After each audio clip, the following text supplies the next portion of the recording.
So just to introduce Oyinkan and the formidable sort of towering reputation she's become, Oyinkan attained recognition at an enviously young age.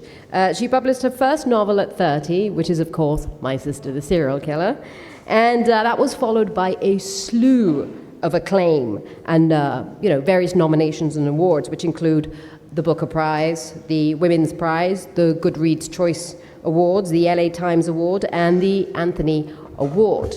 That's just listing a few of them, by the way. There were plenty more. She attained, a great deal of acclaim, not just as a crime novel, but as a literary novel as well, which is a rare achievement in itself. For me as a bookseller, Oyinkan's book has been the fastest selling hardback and is soon to be the fastest selling paperback at The Last Word. So it's been a phenomenal achievement, at least in my experience. And it's been interesting because people have been competing about whom read it first and whom recommended to several other people, which is a unique experience for me. But it's a book that everybody wants to have a part in making a hit. So, and that has definitely happened, and I think that's probably happened elsewhere in the world as well, and that's why she's become pretty much a household name for us here as well. So first of all, I'd like to welcome Oyinkan Braithwaite to Lahore and the LLF. You have many admiring fans here. So I'm going to kick off with a slew of questions, and then obviously we will open up the floor to all of you, and you can ask your questions as well. So, first of all, I want to ask Oyinkan what the last year has been like for you. Hi, everyone. Sorry, first. I'm really, really excited to be here. This is my first time in Pakistan, and it has been wonderful so far. So to answer your question, first of all, the weirdest thing is how people keep going on about how young I am, because at the time, I'm 31 now, I'll be 32 in a month, but at the time, 30 isn't really, in Nigeria, 30 isn't young. 30 is like your sell-by date. Being 30 and single is not a good thing. I remember when I would tell people when the book was about to come out, and I'll tell, an aunt or whoever that I had good news, and they'd be like, "You're getting married." And I'd be like, "No, it's better than that." And then they would be faintly disappointed, but eventually they'd be excited for me. But it's weird because I don't think of myself as a young person, and I think it's a unique thing that when it comes to literature, you're now defined as being young. But the whole experience has been better than my wildest, I think, imaginations. I don't think anybody expected the book to do as well as it did. Really? Yeah, they had faith in it because I had publishers already, they had faith in it. My agent championed it, but I think it still exceeded their own expectations for it, and it ended up on high platforms, but more accessible platforms. It did well in the literary circle, but it also did well commercially. So it was a book that... It's a successful crossover almost. Yeah. And there was no way for me in my room writing this book to imagine that it would get, like, they would even consider it for a Booker, or that or that it would be the best-selling hardback in your store in Pakistan. Like, those things, I wasn't even dreaming them. So it's been an incredible year and a bit. I'm so glad. I wanted you to do this because I will mess this up. But for me, My Sister the Serial Killer is essentially a story about family. Could you tell me, without any spoilers, what it's actually about for the audience, for those of you who haven't read it? All right. So My Sister the Serial Killer is about two sisters. The protagonist is Korede, the older sister, and she's at the start of the book. She's sort of coming to terms with the fact that her sister is a serial killer, and trying to figure out how to handle this development, I guess. Okay, so there's absolutely no spoilers given away there. What you know from the title is what you've just been told, and the rest of you will just have to read it if you haven't read it. So I wanted to ask, why a murder novel? And this, by the way, is a question that was asked by my daughter, who told me not to mention her name, but where are you? Good one. Hi, I actually told your mom that it's a good question. Nobody has asked me that, so yeah. Why murder? You know, I didn't think of it as a murder novel when I was writing it. I mean, which is weird because there's a lot of death in it, but that wasn't my primary objective. As you said, it's a book about family essentially, and the fact that she's a serial killer was a curious detail that I was just using. It was a tool I was using to further my greater objective, which wasn't even really about family necessarily, but a way to look at society and how society viewed women and beautiful women and that sort of thing. So I wasn't thinking of it as a murder novel at the time. So I just wanted to ask, the book opens with a murder, Femi's murder, who's Ayola's boyfriend. Yes. And but there have been two before that we get to find out about later on, as you would expect of a serial killer. So Ayola she's a psychopath? I mean, how did you research that character? So when I'm kind of cornered, I say that she's a sociopath, only because I think she does, well, it's a matter of people have debated this with me, but I do think she cares about her sister. I do think she has some feeling for her sister, which is why I don't think she's all the way to, if you can consider it ingredients, I consider them ingredients. So I don't think she's a full-on psychopath, but I didn't research it from a psychological, I didn't come from that angle. I decided she was a serial killer. I decided some other things about her, and I worked my way from that way forward, which is why it's only when I'm cornered that I sort of say, okay, I think she's a sociopath. If I had to label her, that's what she would be. But because I was writing from Korede's perspective, Korede's concern in this novel isn't, because she can't even tell anyone. She, at some point she considers telling a psychiatrist, but she can't tell anyone because she's pretty sure that what do they call it? The confidentiality wouldn't apply because people are being killed and people are being harmed. So she's forced to keep it to herself. So she doesn't go as far as to figure out what exactly is wrong with her sister. Yes, that's true. But for as much as is wrong with Ayola, she's very beautiful. And she wields that beauty in a way in which I don't think her sister very much approves. But are you sympathetic to the fact that she uses her beauty? I don't know if sympathetic is the word. I don't actually know how to say this without sounding, but I appreciate where she's coming from. Because I do feel that, and it's not just about men either. I think people in general can be really shallow, and she's only using your own flaw against you, because if you took the time to have a proper conversation with her, if you took the time to try and figure out who she was, you would see that there's something not quite right about her, but you don't. So she's only using what you've given her, against you. Yeah, and it's quite interesting because later on in the novel, the doctor is asked by Korede about what were the qualities of his girlfriend that he liked, and he wasn't able to mention anything that had to do with her intrinsic personality. So it was always the beauty. But it's also a very important part of the plot. Yeah. So, and I appreciated that because of our culture also puts so much currency on your looks.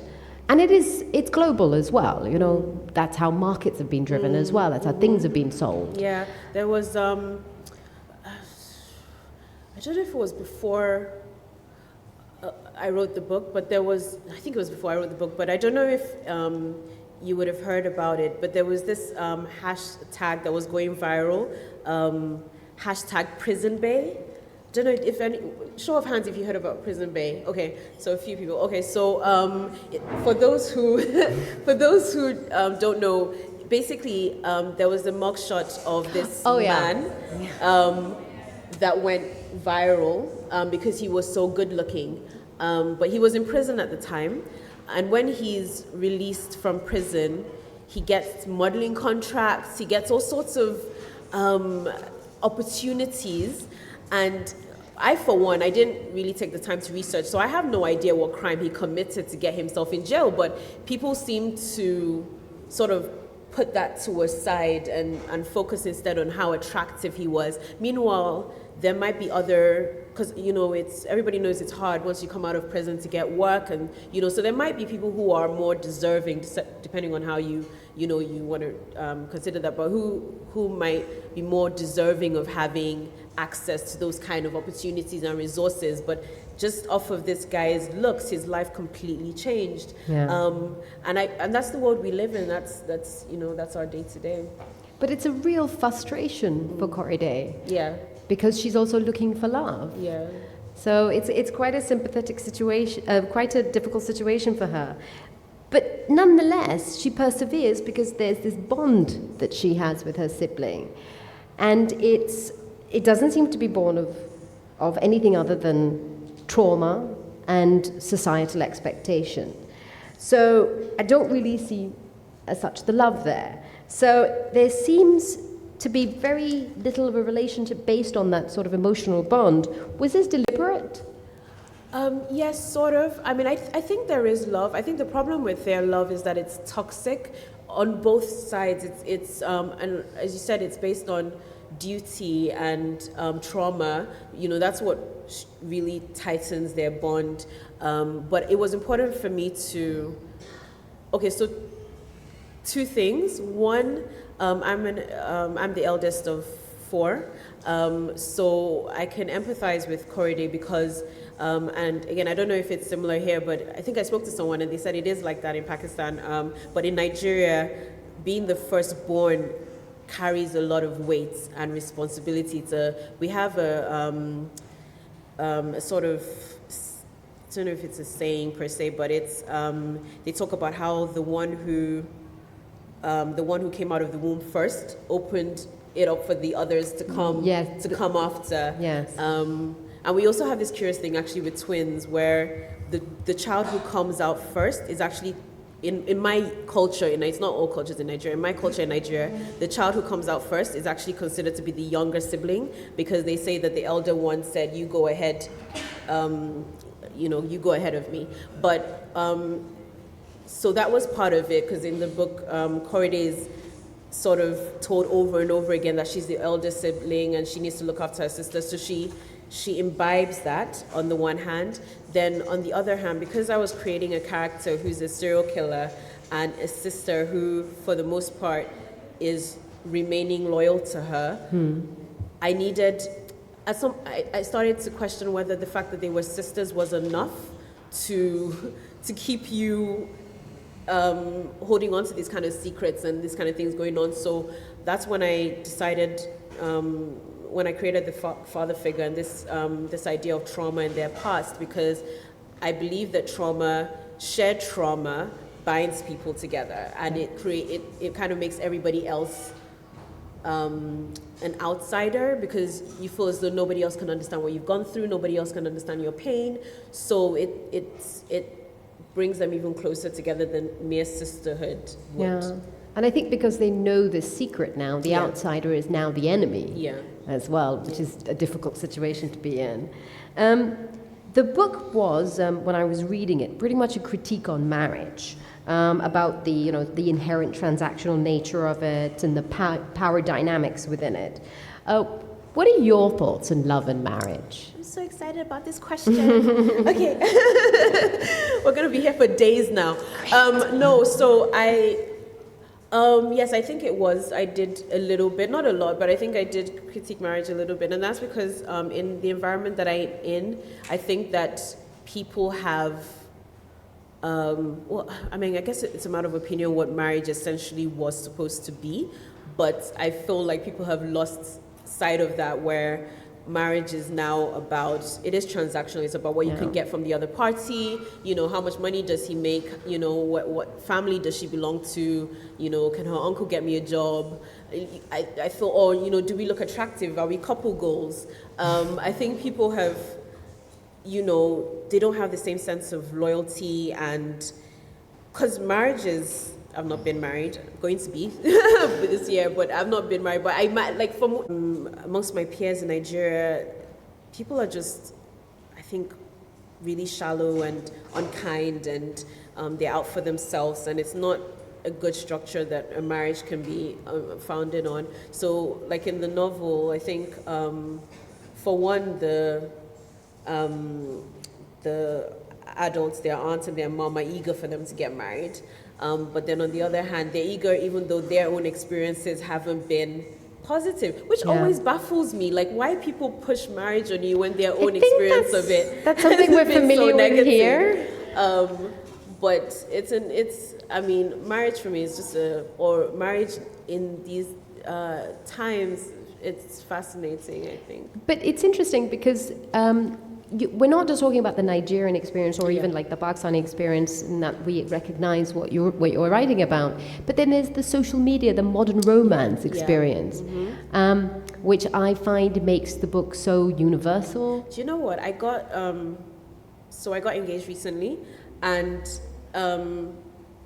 my mom kept asking for a video, like after the fact. So I'm like, wait, you want me to pose? You want us to reenact the whole thing in front of the camera? You know, for what purpose exactly? Like, it's already done, it's done. So that means I'm going to have to pretend to be surprised, and I have to, but, you know, when I watch some of these videos on Instagram, sometimes it does look staged to me, and it does look like people are more interested that other people know how in love they are than they are in the actual, you know, moment of being in love. I think that is, for me, I feel it's the reality of the modern condition. But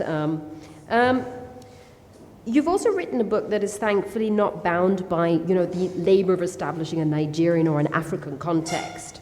And you could say that it could be set anywhere. I mean, I love that there are references to, you know, TEDx videos that you're watching, and, you know, makeup tutorials and things like that. But did you ever find that maybe a publisher was like, can you just do it a little bit more in an African way, more exotic? Was there ever an attempt to make your novel more within a mold, fit within a mold? I get asked this quite a bit. The thing is, first of all, it was not, I think I'm not a particularly descriptive writer. If I feel as though my strengths are more maybe character and dialogue. I'm not really someone who would describe an awful lot. So I think that's why it feels as though it could be anywhere, because I'm not really rooting you in Lagos the way that another writer perhaps would. So that's on me for just not having that skill set.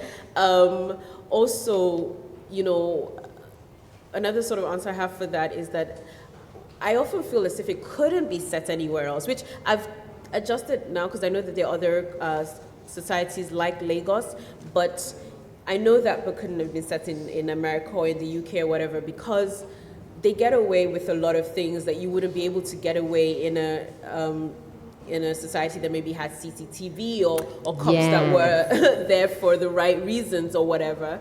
So there's that. But in terms of the editing process, my editors were, and I'm asked this a lot because I had 2 editors on this book, and they were both white. But they were, if anything, I added more. So there's a little bit of Yoruba, which is my mother tongue, in the book. But there was more. I added more after the editors came on board, because they were so like, yeah, just go, whatever you want, just go ahead with it. You know, they were very kind of open to that. Again, maybe because the novel from the get-go wasn't so dense in the first place, but they were happy for me to just do what worked for me. And then even, I've been asked a lot about the fact that the Yoruba terms or words or whatever aren't in italics. And that was another thing that they told me, look, you don't have to do that. Yeah. They said it on their own. I didn't even get to that point. They were like, you don't have to put it in italics. And there was one other thing as well, which it was funny because when I was in the States at some point last year, there was a woman who was really offended by the fact that, so there's a long sentence in the book that's in Yoruba and it's not translated into English. And she was really offended by this, that I hadn't translated it. But again, my editors didn't have an issue with it, so they have no idea. I think maybe I told them at some point what it meant, but for the most part, it didn't bother them that they didn't. This is one little old lady we don't need to worry about.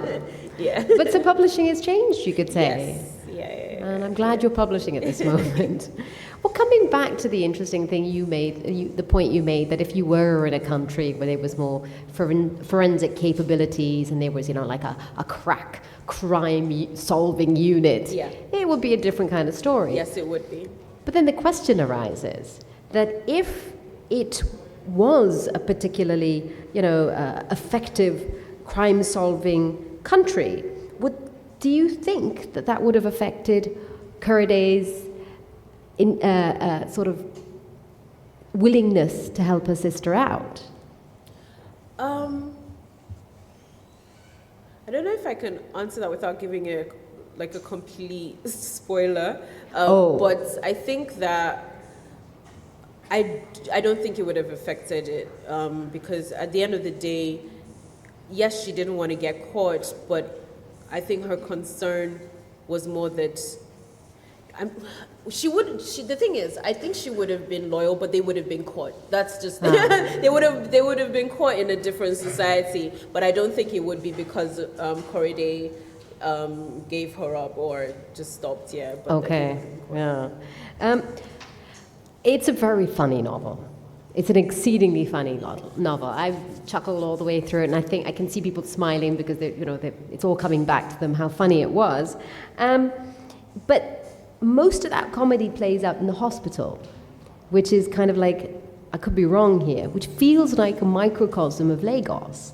It's the place where the most sort of scathing lines are delivered. It's got an incredible array of characters from different classes, from different sort of cultures almost. So is that what you were trying to do with the hospital? I mean, what did that space give you as a writer? I mean, it wasn't what I was trying to do, but now that you say it, I see it. I think you're right, because you've got the different classes there. You've actually got, it would be hard for someone outside of Nigeria to know, but you've got the different tribes there. Not all of them, because we've got loads, but you've got like the main 3 tribes there. So it really is a little mini society. What are the 3 main tribes? Okay, so we've got Yoruba, which is mine, Igbo, and Hausa. So those are the thing, and I think they're the 3 main ones because of numbers. we're the most right now, but there are loads in Nigeria. Which is why we all speak English, because we need to communicate with each other. But yeah, so I'm not really sure why the hospital. The hospital, because Korede was a nurse, but I can't remember how I decided she was going to be a nurse exactly. But once I did that, and even then, even the hospital, at some point during the editing process, they had to be like, yeah, you've got to let us know what this hospital looks like. So description is really not my thing. I was more focused in the people. So the different types of people, and like you said, some of the more interesting lines take place in that space. So for me, it was more about the community that was there. Yeah, but I found that was the funniest part of this part of it. Like when I was there, I was like, this is going to be fun. Yeah. But it's interesting because Korede is a nurse and she's very meticulous, and obviously she helps her sister out by cleaning up the crime scenes, but that cleaning and the way she resorts to it seems to be representing something in her or something she can't let out. Yeah, I think so. Yeah, she uses this skill set that she has for her sister's benefit, but I think she has it because she's trying to regain order in a life that is, chaotic and traumatic, and that she has very little control over anything. I mean, she's a protagonist, but she's actually, what's the word? Passive. You know, she's a very passive character in, and when I was writing it, when I was creating her, I thought of her more as an observer than an actual participant in the story. So, you know, she's focused a lot of the time on what Ayola is doing. Why is Ayola doing this? Where is Ayola? You know, it's all about her sister. So I knew this cleaning was the only way for her to feel as if, okay, yes, I've regained order over this situation or that situation. Yeah, but there was, she had to hold a lot in, and that was how she was gaining order in the situation. But I think it was quite remarkable that there was just nobody poor lady could talk to in the most extreme of circumstances, except for a coma patient, which was, I think, a great addition. Muthar he's basically been in a car accident and he's in hospital, and she visits him on a regular basis. Now, what was he intended as? Was he a plot device, or was it, was there something else that he represents in the novel? Because there's so much about love and relationships and the hurt and the trauma and everything that we visit upon each other in a family setting. And then here's this man. Yeah, he started out as a plot device because I needed her to have someone to talk to. Like he said, I was like, if this girl doesn't have someone, she's gonna like expose everything, and then my novel will be over. So I needed to have, and so she has access to this coma patient who is an, I guess, unwilling, I suppose, listener, a confidant, but then as I continued writing him, he became so much more than just this tool, and he was able to stand for an idea that I was also about marriage and family that I was interested in. Yeah, but it was also interesting because he's the one character who doesn't want anything from her. Yeah, he doesn't want it, well, because he can't, and but there's no expectation. It's an interesting sort of thing. I'm not going to tell you anything else about that, but I personally think it's fantastic, and he's got his own subplots going on, his own drama going on, and it's very, very amusing like that. So I also enjoyed some of the romances as well, and some of them were quite, I felt really bad for Corriday, who thinks that romance is essentially making food for the love of her life and sort of sorting out his papers and things like that. That's her way of showing affection. And then you've got this other relationship with Dr. Tade and Ayola, and it's like this modern romance gone wrong. Yeah. So what is it that couples should be seeking in a marriage?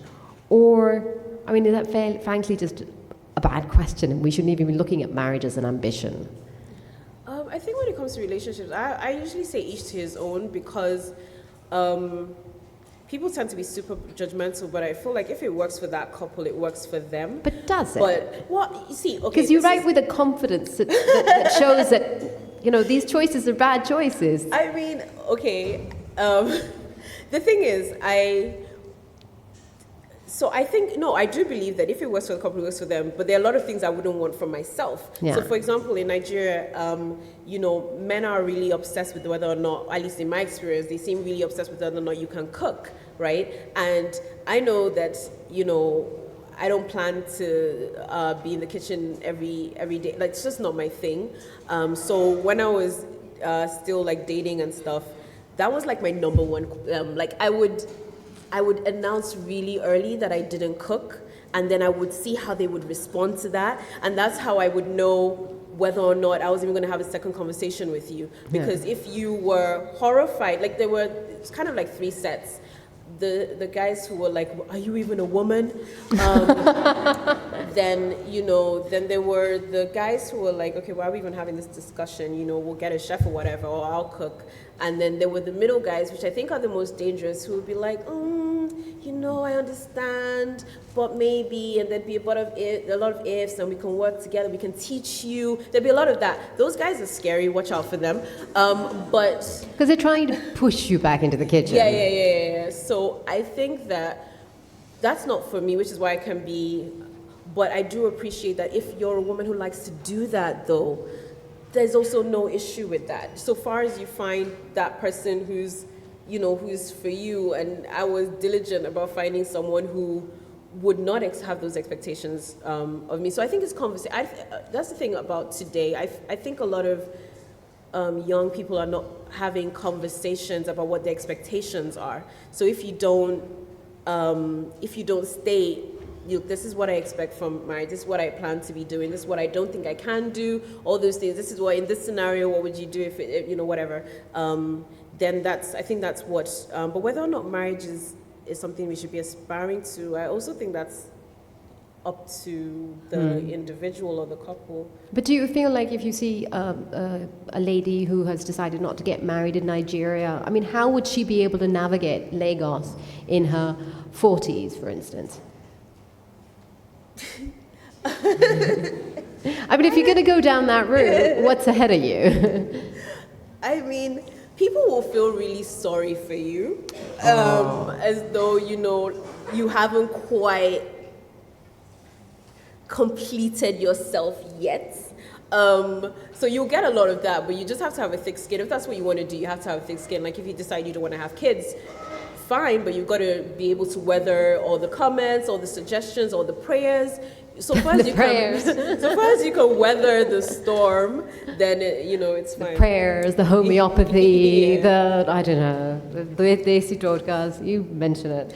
I could go on and on about the marriage aspect of it because it's got such a great marriage plot that you just turn on its head, and I think that's fabulous. But I think maybe we should kind of open up the floor to maybe some questions, because I know that this book has been imbibed. So how many people finished it in one night? Yeah. Is there any... This character who's a serial killer? Okay, so in 2007, I was reading up on the black widow spider, and if you don't know, the female spider is bigger than the male spider, and if after mating, if she's hungry and he hasn't left yet, she will eat him. And I thought that was really funny, and it made such a huge impression on my mind. So I wrote a poem called Black Widow Spider, and then I wrote another poem about two friends, and one of them was the typical black widow, so a woman who would marry men, poison them, and inherit their wealth. So I actually had a poem. It was a long poem that was kind of very similar to My Sister the Serial Killer. It wasn't set in Lagos. It was friends instead of sisters, and it was poison, but it was kind of like a mini draft of what My Sister Serial Killer would be 10 years later. So that's kind of where that came from. Okay, so I think I saw there's like one question there, then there's one there, so we'll go there, and then there and there. Thank you very much, Oyinkan. I really enjoyed reading your novel. When I was reading it, Buchia Macheta's The Joys of Motherhood was somehow in my head, and Flora Navapa's Ifuru was in my head, because their politics of feminism and their politics of marriage is different than, let's say, Chinua Achebe or Wole Soyinka. So when you were writing this, somehow, do you think that their take on these three important issues is somehow affecting your writing, or you were sort of independent of their politics? Because they were great, women writers from Nigeria. Yeah. Okay, so I grew up in Nigeria, but I also grew up in England. I spent a lot of time in England, so my influences aren't, like I said, Japanese, stuff influences me. American stuff influences me. So I'm not, I didn't really grow up in the tradition of Nigerian literature per se. So they didn't influence me to the extent that they might another Nigerian author. It's actually just in the past few years that I've started to consume a lot of Nigerian literature. Actually, growing up, I barely read Nigerian literature at all. So so the city and the culture influences me more than the literature that came before, if that makes sense. So it's now I think the past 5 years or so, or 6 years that I've been educating myself, reading more Nigerian literature. But in the past, I didn't read Nigerian literature, and mostly because my favorite genre, aside from like the classics, was fantasy, and it's just now that Nigerians have started to do and crime even, but it's now that we've got like Nigerian fantasy and Nigerian crime. Back in the day, we didn't really have that, so I was like, yeah, they're not writing for me, and I just didn't read them. Okay, there's a question over here. Well, as a writer, my question is specifically directed towards your title and theme, that is serial killer. Don't you think so that the three elements, if we start, for example, focusing criminology, intellectualism, and aestheticism, intellectualism and aestheticism is leading towards, for example, universal themes. And this book, for example, is more prone to criminology rather than intellectualism and aestheticism. Okay, so are you asking me if whether I feel like my book is more about crime? Yes. As opposed to, I mean, to be honest, when you're writing a book, what happens after the book comes out is not in your power anymore. So when the book was published, that's when they told me, okay, we're gonna define it as this. We're gonna put dark comedy on it, or we're gonna put crime on it, or we're gonna put we're going to market it as a literary novel. All those things came after the fact. That's nothing to do with me when I'm writing the book. I try not to say, okay, these are the conventions and I'm going to write X, Y, Z. The typical crime novel is about, on average, is about discovering who the killer is. It's about solving the crime. At the start of my book, you already know who. Those stakes are not necessarily there. You already know who it is. So if I have to label it, I actually call it noir as opposed to crime. Yeah, that does make sense. Got a question right there, and then there, and then right there. Thank you, Oyinkan. Forgive me, I regret that I haven't read your book yet, but I've prosecuted about 12 serial killers, so I know a little bit about the subject. Can I say two things? Firstly, what the lady behind me said meant there is no problem, there's no solution for which men aren't the problem. And I totally agree with you. We are the problem pretty much for everything that's wrong in this world, so by all means carry on being one-dimensional. Coming from the United Kingdom, as you did initially, one of the things I've learned is that 2/3 of those who read crime fiction are women in the United Kingdom.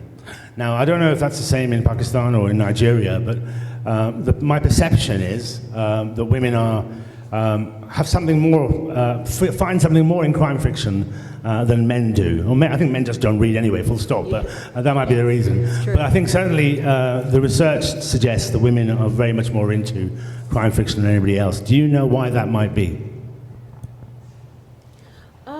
No, I don't, and mostly because what's been interesting for me with this book is how many women were excited to see a woman. So, something I didn't consider writing it, but I've been told over and over again since, is that, we've seen men killing women. We've seen that a lot. And as someone who reads crime fiction, I agree, it's there. So it's very common, a young, beautiful woman has been killed, or several women have been killed, or whatever.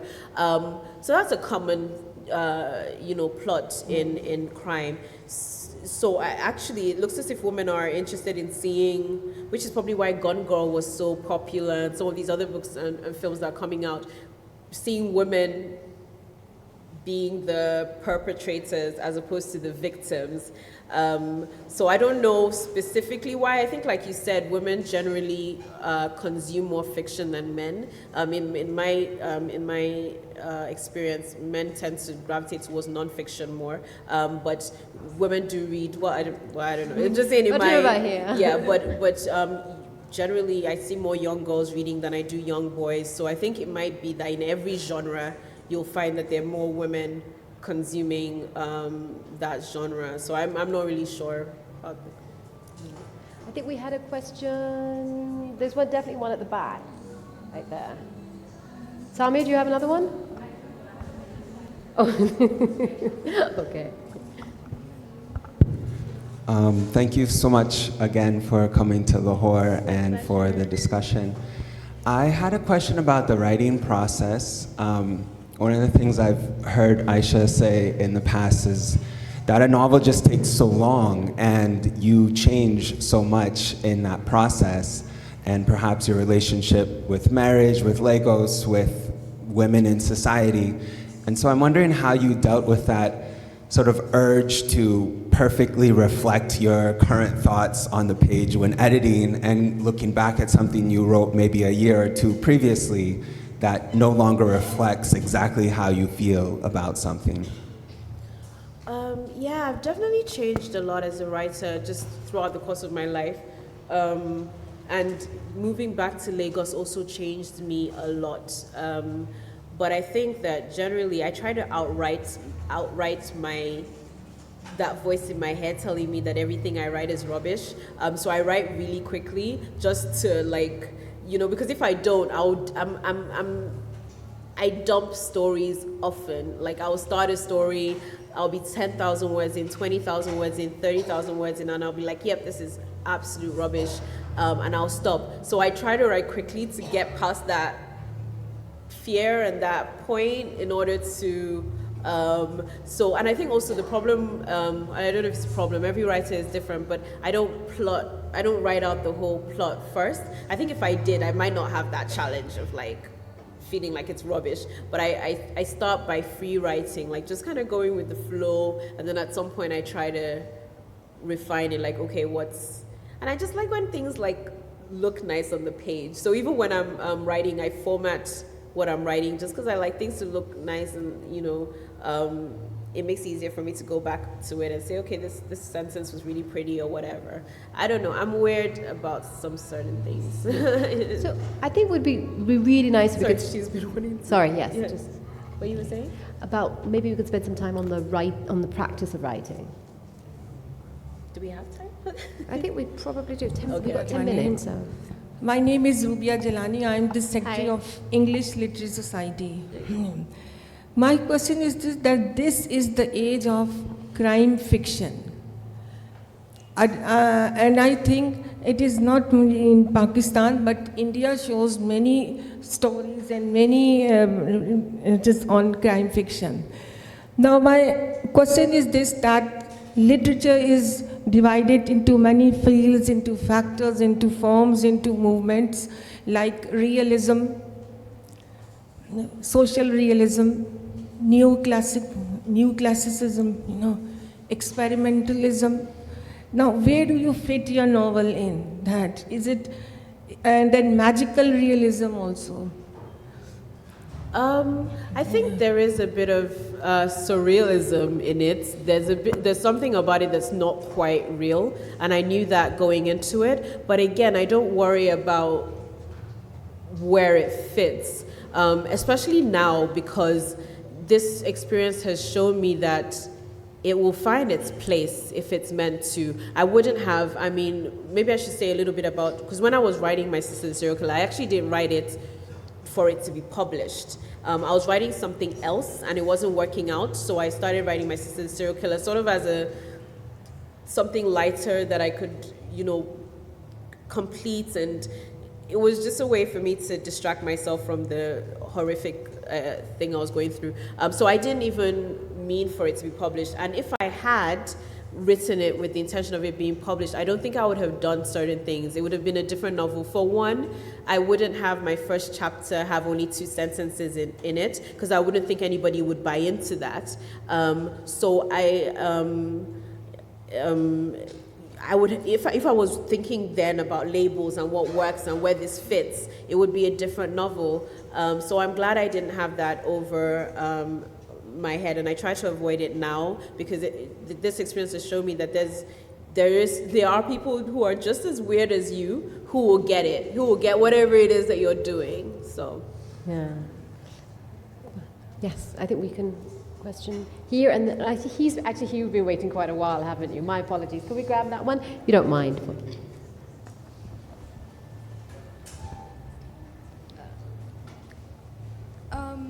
What what anime have you derived your characters from? I don't know, but I can tell you some of my favorite anime. So I like Attack on the Titans. I think everybody likes Everybody Attack on the Titans. likes I like Attack on the Titans. I liked Made in Abyss.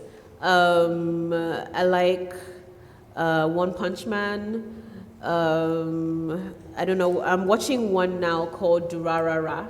So that's where I am right now. Are they all on Netflix? Durarara is, but only season 2. They don't have season 1 on Netflix for some reason. Odd. So. So we had another question over here. Firstly, welcome to Pakistan. It's a real honor for us. I just wanted to ask you, I haven't read your book yet, but apologize if I've misheard some of the characters, but were you afraid at any point after your book was published that this would be a depiction of your culture, Nigeria and Africa in general, rather than just a fiction book, which is sad because when Quentin Tarantino's films are released, nobody claims, alleges that this is a product of white American culture. So that's not really, but mostly because I do my very best, and I don't know if it's a good thing or a bad thing, I guess each to their own, but I do my very best to stress every single time that I am not a representation of my entire country. I've not been to my entire country. We have different cultures, we have different languages. I can't speak for everything that goes on in Nigeria, and I live in my own little bubble in Lagos, so I'm constantly, I don't really give anybody a chance to, even when I'm asked questions about Lagos, I will usually stress first that, it's like being in London and talking about Edinburgh, you may have been to Edinburgh maybe once on holiday or whatever. So it's the same thing, and I think people forget that these are entire countries we're talking about, not even cities. For the most part, no. I mean, and I think one thing I do appreciate about my novel is I think people are used to getting a certain type of literature for the most part from Nigeria. So if anything, I think it helps you to realize that there are different classes, different cultures, different ways of thinking. It's not just, we have other things on our mind outside of colonialism and things like that. So. Yeah, that's very true. Maybe last question? Should we do last question? Sorry. I'm sure there'll be opportunity later. Quick. We'll make it a quick question. I really enjoyed your novel. Personally, I really enjoy writing as well. And I thought you wrote your novel really well. So I just wanted to ask, what got you into writing? What? What got you into writing? I've been writing since I was 10. And my degree, so actually I was in primary school in England, and in our final in year 6, you would have to write what you wanted to be when you grew up, and I wrote that I wanted to be an author, so I kind of already knew. But my degree in university was also in creative writing and law, so I've been doing it for a long time. Okay. Well, I've just got one last question, more out of curiosity. Has anybody attempted to refer to your novel as a feminist novel? I get asked. And how do you deal with that? I get asked about, or at some point, people used to try to ask me a lot about the Me Too movement. I was most of the time I was successful at dodging it, not because I'm not for the movement, but just because I didn't write the book in response to the movement, and it would be like I was adding it on now, which I just don't think is honest. So it's nothing to do with that. But feminism as a whole, I think my books will always feel, for the most part, I think they will generally feel like they are feminist books because I'm a feminist, and also because my characters aren't. For the most part, they take power back for themselves. I did 2 short stories last year. One was about, basically it was because the commission was that I had to, basically there's this school, sorry, but there's a, I don't know if anybody's heard of it, it's called a scold's bridle, and back in the past, they used to put it on women who basically they considered to be shrews, maybe women that were hard to handle or would gossip, and it'd be like this heavy, like, you know what you might put on a horse, like a muzzle, and they would lead you by a chain so everybody could see, and you wouldn't be able to talk, and they would keep it on you for hours or days. So I wrote a short story where one of my characters is made to wear that, but she still finds a way to get the power back. So I think for the most part, the women I write about will try to, even when the situations are really dire, they'll find little ways to fight back. Yeah. We do have 5 minutes, by the way, so I'm going to squeeze in another question, and if anybody has one, we can also squeeze that in as well. Yes, why don't you?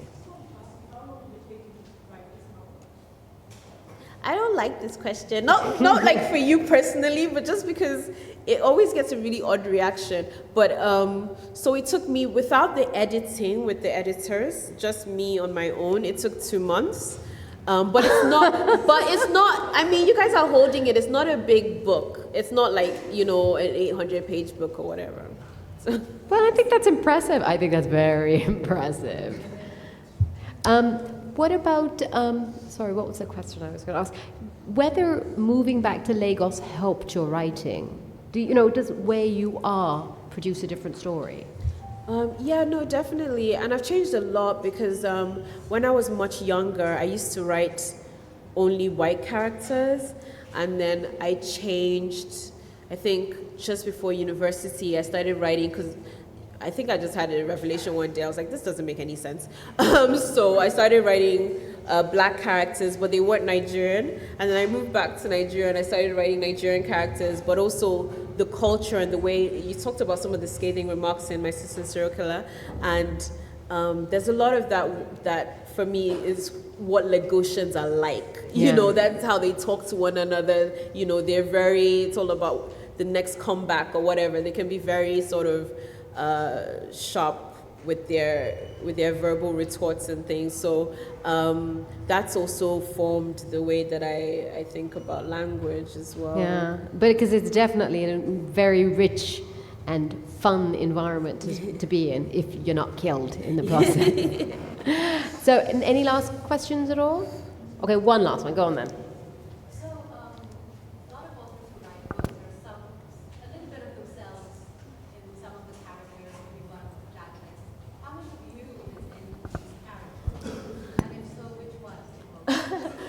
I mean, hopefully not much of me, but when my mom read it, there was a line in the book, I think it's after they've dumped Femi into the lagoon, Korede says at least he won't be lonely. And my mom was like, gosh, that sounds like you. So, I don't know, yeah. Well, yep. It's about that time when I have to say goodbye. Thank you so much all for attending, and a great big thank you to Oyinkan Braithwaite. It's a fabulous novel. I'm pretty sure it's still available outside, but believe me, if you don't get it now, it's not going to be available because everyone's going to make a run for it.